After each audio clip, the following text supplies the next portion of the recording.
안녕하세요. 크립토TV입니다. 오늘은 중국이 보유한 19만 개의 비트코인에 대한 행방과 또 올해 비트코인이 중국의 도움을 받을 수 있을지 말씀을 드려보겠습니다. 사실 중국이 경제가 어려워졌다, 빚으로 지탱해 왔다, 하루 이틀 들었던 얘기는 아닌 것 같습니다.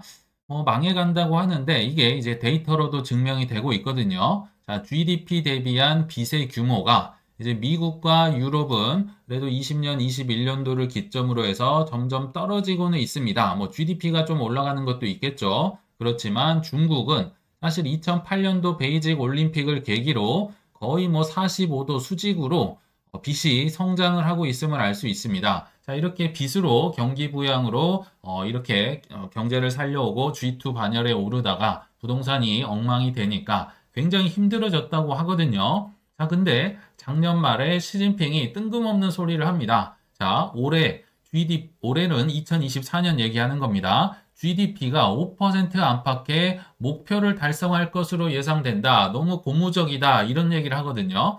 자, 아무리 중국이 통계를 조장하는 나라라고 하더라도 GDP를 크게 이렇게 조작을 하기는 어렵습니다. 이건 어느 정도 저는 사실에 근거를 했다고 생각이 들고요. 또 하나, 1월 4일에 이제 헤지펀드 전설 빌 밀러라고 있는데요. 비트코인에 많이 투자를 한 분이기도 한데 중국이 다음 비트코인의 랠리를 주도할 것이다. 이렇게 예상을 했다고 합니다. 물론 이제 금리 인하나 여러 가지 얘기를 하고는 있는데, 자, 저는 이 두 분의 얘기가 사실에 가깝다고 생각은 합니다만 좀 따져볼 게 있을 것 같습니다. 좀 중국이 워낙 한국과 이제 영향력이 있기도 해서 한번 따져볼 게 있는데요. 이렇게 무서운 또는 의문의 GDP 성장에는요, 결국 과잉 생산과 과잉 인프라가 포함되어 있다 생각이 듭니다. 자, GDP에는요, 그냥 일단 물건을 재고를 쌓이든 안 팔리든 상관없이요, 물건을 막 만들어서 찍기 시작하면요, GDP가 올라간다고 잡힙니다. 또는 과잉 인프라. 지금도 중국 가면요, 철도를 새로 깔고 아무도 이용을 안 하는 공항을 만들고 여전히 하고 있습니다. 그렇게 인프라를 많이 생산을 하면 이제 이게 GDP로 잡히거든요. 자, 여기에 하나 활용 정점을 찍는 나라가 있었으니 저는 그게 한국이라는 생각이 듭니다. 그래서 좀 트렌드를 읽을 필요가 있을 것 같아서 좀 경제 얘기를 한번 들어보려고 하는데, 자, 이런 얘기 들어보셨을 거예요. 신세계랑 알리가 손을 잡았다. 왜냐면요, 이 유통업계의 화두는 결국 타도 쿠팡입니다. 쿠팡이 들어온 이래로 신세계, 롯데, 홈플러스가 제대로 장사를 못하고 있습니다. 굉장히 성과가 안 좋아요. 그래서 지금 신세계, 특히 G마켓과 알리가 손을 잡았는데요. 왜 잡았는고 보면요. 일단 신세계는 장사가 안 됩니다. 뭔가 타개를 해야 돼요. 그래서 장사가 안 되고 있는 와중에 중국의 알리가 손을 내밉니다. 왜냐하면 알리도 이 과잉 생산, GDP를 어마어마하게 올려놨던 재고가 엄청 쌓여 있거든요. 이거를 싸게 떨어내야 되는데, 자, 최근에는 알리다, 테무다, 쉬인이다. 우리 몇 달 전만 해도 유튜브 광고 키면 그것만 막 나왔던 거 기억나시죠? 드론을 공짜로 준다, 갤럭시 탭을 공짜로 준다 하는데, 생각보다 잘 안 먹혔어요. 아무리 싸더라도 질이 안 좋고 유해물질 나오고 한다면서, 그리고 반중 감정이 있기 때문에 안 먹힙니다. 그러니까 알리가 지금 신세계에 손을 내민 거죠. 자, 중국 물건은 팔고 싶은데 이미지는 안 좋잖아요. 그러니까 신세계의 G마켓의 좋은 이미지를 활용해서 이 과잉 생산된 물건을 한국에 털어내려고 이런 손을 잡았다. 서로 이제 손이 맞은 거죠. 이게 잘 될지까진 모르지만 이게 이제 중국의 최대 전략이라고 보시면 좋을 것 같습니다. 자, 이제 전기차로 들어가면 좀 더 복잡해지고요. 과감해지는데 교묘해집니다. 자, BYD라는 이제 중국 전기차가 있죠. 사실 테슬라가 전 세계적으로 주가도 많이 오르고 전기차 하면 테슬라긴 한데요. 자, 팩트를 따지고 보면요. 테슬라 179만 대 생산할 때 BYD도 176만 대 거의 다 따라왔습니다. 이 정도면 거의 똑같다는 거죠. 그리고 심지어 BYD는 엄청나게 싸고요. 성능도 이미 거의 다 따라왔습니다. 그럼에도 문제가 있죠. 엄청 싸도요. 아무도 안 산다고 합니다. 미국, 유럽은 말할 것도 없고 제3국에서도 반중 감정 때문에 잘 안 삽니다. 자, 그래서 어떤 전략을 쓰느냐? 들어보셨는지 모르겠는데요. 중국의 한 렌터카 업체가 한국의 1위와 2위 렌터카 기업을 다 사버렸습니다. 1위가 롯데렌털이었고요. 2위가 SK렌터카였는데 이거 다 없어졌어요. 중국이 가져갔습니다. 그러면 한국 시장의 렌터카 40%를 이미 독식을 했죠. 이거를 어떻게 BYD를 이제 넓히는 데 쓸 수 있느냐. 자, 렌터카를 독식했습니다. 한번 예를 들어 볼게요. 우리가 제주도를 놀러 간다고 치는데, 자, 중국 렌터카에서 BYD를 싸게 내놓습니다. 자, 한국 전기차도 있고 한데요. BYD 전기차 엄청 싸요. 예를 들면 반값입니다. 그러면 제주도 놀러 가서 재미있고 뭐 기분 좋은데 좀 싼 거 한번 렌터카니까 이용해볼까? 여기에 다 넘어갈 가능성이 높다는 겁니다. 자, 버스로 가면 좀 더 심해지죠. 자, 시내버스가요. 중국산 전기차라고 해서 안 타실 분 계실까요? 자, 간접적으로 이렇게 BYD 또는 중국 여러 전기차에 우리가 젖어들 수 있는 전략으로 반중 감정이 있으니까요.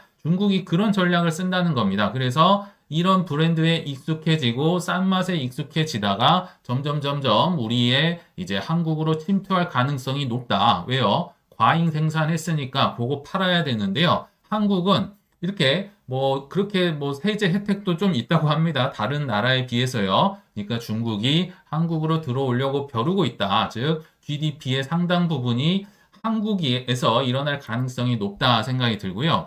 더 있네요. 샤오미에서 로보락이라는 로봇 청소기 이미 한국에서 점유율 1위를 차지한 지 오래됐습니다. 그리고 다이소가 아니라 미니소가 들어오고 있다. 종로에도 있고 지금 한국에 굉장히 많이 생겨나고 있고 갤러리아 백화점이다 어디다 이제 차 브랜드 중에 차백도라는 게 있다고 합니다. 그래서 한국으로 물밀듯이 지금 러쉬를 하고 있다. 이렇게 보시면 좋을 것 같아요. 이건 트렌드라서 한번 좀 말씀을 드려봤고, 자, 근데 우리는 이제 비트코인 방송이니까, 자, 중국에서 그럼 비트코인에 어떤 영향을 줄까? 개인적으로는요, 올해는 중국에 덕볼 일이 조금 없지 않을까, 이런 생각이 들거든요. 왜냐하면, 아직도 여전히 규제 스탠스를 갖고 있고요. 이건 제가, 최근에 이제 계속 매년 매도를 했던 정황도 있는데, 기사에서 공개된 건 아니지만 제가 한번 말씀을 드려보겠습니다. 자, 일단 그러면 어떤 덕을 볼 거냐? 아까 빌 밀러가 얘기한 방식입니다. 전통적인 방식. 지금요, 작년 한 11월에 떴던 기사인데요. 이 경기 침체를 막기 위해서 무려 2천조 원의 돈을 채권을 통해서 찍어낸다고 합니다. 사실은 미국과 똑같죠. 근데 이거는 기축통화가 아니니까 인플레가 어마어마할 거고 결국 중국이 올해 비트코인을 돕는 방식은 이런 방식이다. 금리 인하나 돈 찍기다. 이거 외에 중국이 직접적으로 비트코인을 산다든지 이거는 조금 쉽지 않다는 생각이 듭니다. 왜냐하면 올해 1월 1일자에도 떡하니 중국이 암호화폐 관련 불법 금융거래 단속 강화하는 전략을 은행에 지침을 발표를 합니다.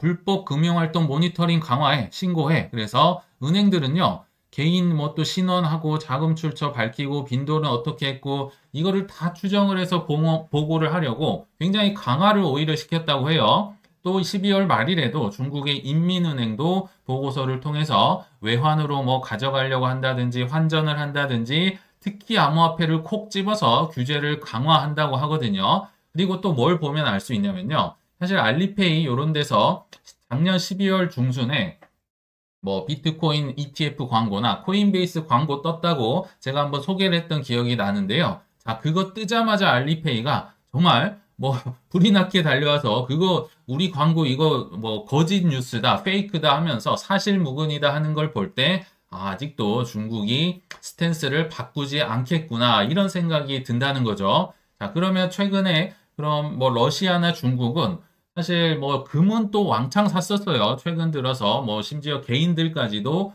금은 왕창 사면서 비트코인은 제가 팔았다는 기록을 한번 찾았다고 했었잖아요. 이 19만 개는 도대체 어디서 왔었고 지금은 몇 개 남았는지 그냥 출처를 알 수 없듯이 미디어에서는 다 중국이 이제 미국에 이어서 19만 개 2위 보유국이라고 하는데 제가 요거를 좀 여기저기 공부를 하면서 찾아본 결과를 말씀드려 볼게요. 자, 중국의 19만 개 물량에 일단 출처가 뭐냐 본 사람도 없고요. 그냥 이거 다 허구다. 중국은 이거 다 불법이라고 하잖아요. 자, 근데 한번 말씀을 드려 볼게요. 자, 여기에 대한 근거는 2020년도에 플러스 토큰이라는 한 사기 사건이 있었는데 거기에서 압수를 한 물량이라고 합니다. 보통 대부분의 나라들은요, 미국, 영국, 독일 뭐 할 것 없이 다 압수입니다. 뭐 엘살바도르랑 부탄 뭐 요런 데만 이제 뭐 채굴을 했다든지 산다든지 하는 거고요. 그래서 미국 뭐 막 왔다 갔다 하죠. 19만 개, 20만 개 왔다 갔다 하고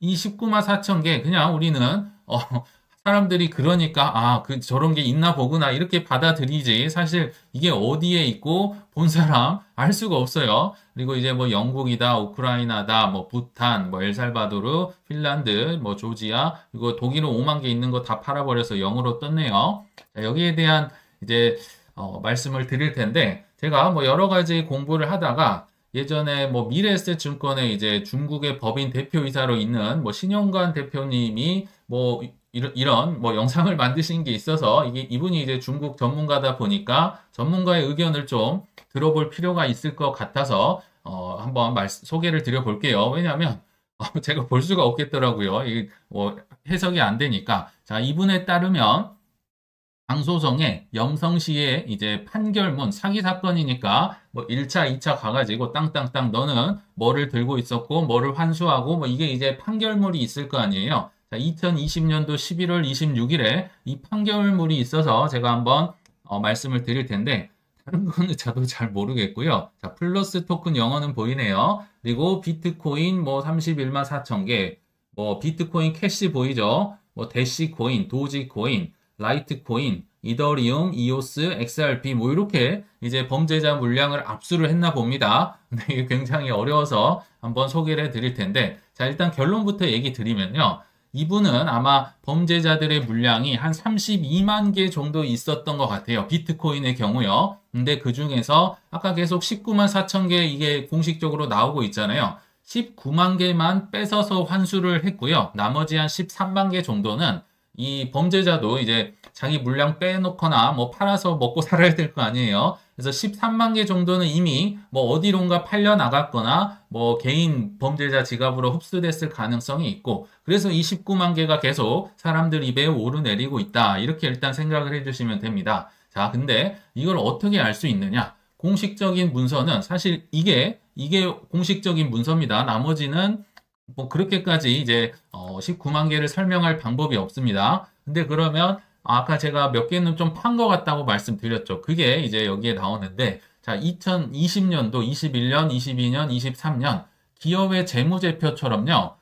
중국의 뭐 중앙정부나 지방정부도 매년 이제 그 수지, 그러니까 수입과 지출을 이렇게 매년 보고를 합니다. 그 재정 수지에 이제 벌금과 몰수 항목이라는 항목이 있어요. 자, 그래서 벌목 항목이라고 하던데요. 이 항목을 통해서 이제 비트코인의 매도량을 추정을 해볼 수가 있습니다. 근데 굉장히 어려워요. 자, 2020년도 건데요. 이게 벌목 항목이라고 합니다. 그러니까 사람들이 뭐 교통금, 뭐 범칙금 이런 거 이제 해서 거둔 거, 뭐 잘못한 거, 징수를 한 거 여기가 총괄돼 있기 때문에 비트코인만 있는 건 아니지만 비트코인의 이제 수입이 워낙 그때 당시에 한 번에 뭐 몇십만 개를 받아왔기 때문에 굉장히 컸었죠. 그래서 뭐 84%가 전년 대비 증가했다더라. 뭐 이런 내용이라고 합니다. 저도 뭐 해석은 좀 하기 어렵지만 그리고 21년도에도 뭐 한 76% 올랐고 22년도에도 29% 올랐고 23년도에도 24% 올랐고 이렇게 매년 재정수지 표를 통해서 좀 추정을 해봤다고 합니다. 아까 그 미래세 중국 전 대표님이요. 그래서 이게 이제 추정이긴 한데, 자, 이 부분만 추정이 아닙니다. 19년, 20년, 21년에서 23년까지 재정 수입 중 벌금 압수 수입. 자, 이게 근데 왔다 갔다 해요. 이제 압수를 하면 플러스가 될 거고, 팔으면 마이너스가 될 거고, 또 이 비트코인 단가가 워낙 요동을 치기 때문에, 그거를 이제 이 중국 돈으로 환전을 했기 때문에 그래서 막 왔다 갔다 합니다. 아무튼 이 부분이 이제 좀 추정이 아닌 거고 나머지는 다 추정입니다. 비트코인 매각 관련 금액 뭐 단가 곱하기 개수하면 이제 전체 금액이 나오잖아요. 그리고 비트코인을 총판 매도 금액도 역시 추정이고요. 매도 가격도 한 20년도엔 $10,000쯤 팔았을 것이다. 뭐 이분의 추정입니다. 정확하진 않아요. 21년도는 좀 높았잖아요. 뭐 6만 한 $9,000까지 갔으니까 한 $40,000쯤 팔았을 것이다. 평균 단가가 22년, 23년에 25,000달러에 팔았을 것이다. 그래서 이분은 그냥 요거를 가지고 추정을 했을 뿐인데 아무튼 이분의 추정에 의하면 20년도 한 9,900개, 거의 10,000개 팔았고요. 21년 6,600개, 22년 6,000개, 23년 8,800개에서 총 최근 3년간 한 31,000개 정도를 팔았다고 합니다. 24년도도 이제 그 지방 정부, 아까 그 염소성이었나요? 아까 그 염소시였는지 아무튼 그 재정 이제 수지를 보면 나올 수 있겠죠. 24년도도. 그래서 19만 4천 개로 사람들이 알고 있지만 실제적으로는 더하기 빼기를 해보니까 3만 1,000개 정도가 팔렸다. 그래서 16만 개 정도가 23년 말 기준으로 있을 거다. 24년도에 또 얼마 팔았으면 여기에서 좀 더 떨어졌겠죠. 자, 그러면 만약에 뭐랄까요? 좀 공포를 조장하는 세력이 있다. 기자들이 요거를 터뜨릴 것 같다 하면은 이게 플러스 요인이 될까요? 마이너스 요인이 될까요? 제가 볼 때는 마이너스 요인이 될 것 같은데요. 왜냐하면 팔았다잖아요. 계속 중국이 팔고 있고 24년도도 뭐 더 팔았다더라. 뭐 이런 식으로 얼마든지 25년도에 뭐 좀 기분 좋을 때 퍼드 뉴스를 터뜨릴 가능성이 있다. 그래서 올해는 도움이 되기보다는 오히려 뭐 여러 가지로 중국이 도움을 주지 않을 영향이 더 크다. 아까 규제 스탠스도 있었고요. 자, 팩트를 체크해 보면 중국은 지금까지 계속 비트코인 팔았죠. 뭐 엄청난 금액은 아니지만 팔았었고요. 미국 국채도 꽤나 많이 팔고 있었고 오직 금만 러시아와 함께 어마어마하게 물량을 사들이고 있었죠. 물론 금도 전 세계 보유량 1위는 미국입니다. 압도적이긴 하지만 중국과 러시아도 금을 사고 있다. 그러니까 이게 중국의 입장에서요. 금리 인하를 크게 한다든지 이렇게 뭐 많이 돈을 푼다든지 이런 내용이 없었거나 약했다면 비트코인으로 25년도에 뭐 승부를 볼 수 있겠다 생각이 드는데 그게 아닌 거죠, 지금. 전통적인 방식을 계속 쓰고 있잖아요. 자, 이런 것을 볼 때 올해 중국이 매수를 한다든지 비트코인에 대한 규제를 완화한다든지 공식적으로 이렇게 하기는 좀 어렵지 않을까 이런 생각이 듭니다. 하더라도 비공식적으로 하겠죠. 왜요? 누구 좋으라고 이렇게 합니까? 지금 뭐 미국이 전 세계를 장악하고 있고 비트코인 산업을 키우고 있고 모든 기업과 인재가 미국으로 가고 있는데 거기서 중국이 따라 산다고 하면요. 미국 좋은 꼴밖에 되지 않습니다. 그래서 만약 하더라도 비공식이지 이걸 공식적으로 할 가능성은 낮고 오히려 이런 걸 볼 때 안 좋은 불을 꺼트리는 소방수 역할을 올해도 할 가능성이 저는 있다 생각이 듭니다. 그래서 아까 잠깐 말씀드렸지만 중국은 지금 과거 방식, 전통 방식대로 금리 막 떨어뜨리고 돈 무제한 거의 미국처럼 찍어내고 이런 걸 통해 경기를 살려내려고 하잖아요. 근데 그에 대한 반작용으로 지금 비트코인이 좋은 영향을 받는다고 추정을 할 뿐이지, 직접적으로 비트코인을 통해서 산다든지 완화해서 25년도에 끌어올린다, 비축 자산 한다, 생각보다는 쉽지 않겠다 생각이 듭니다. 다만, 26년도 이후로 해가지고, 이때는 공식적으로 완화를 시킬 가능성도 있어 보입니다. 왜 그럴까요? 시진핑은 욕심이 참 많죠. 자, 연말에 이 새해 연설문에서 또 이 얘기를 했다고 합니다. 중국 대만 통일은 역사적 흐름, 누구도 막을 수 없어.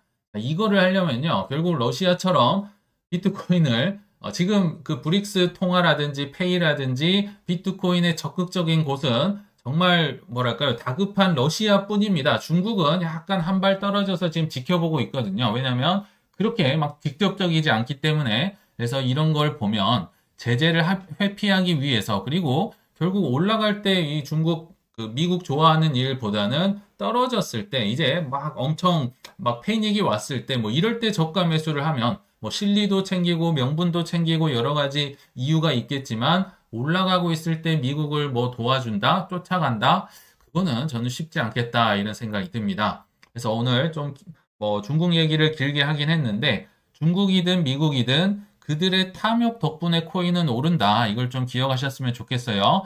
자, 중국은 오늘 얘기를 볼 때 중국은 그래서 나쁘고 미국은 옳다. 이런 문제가 아닙니다. 중요한 것은 각 국가의 탐욕으로 인해서 코인은 엄청난 상승과 하락을 주기적으로 반복을 한다는 겁니다. 그래서 가격에 계속 일희일비하시기보다는 다음 2029년 사이클까지는 정말 이 소중한 기회를 잘 준비하고 공부를 하셔서 경제적 자유를 꼭 얻으시길 바라면서 이만 물러가겠습니다. 시청 감사합니다.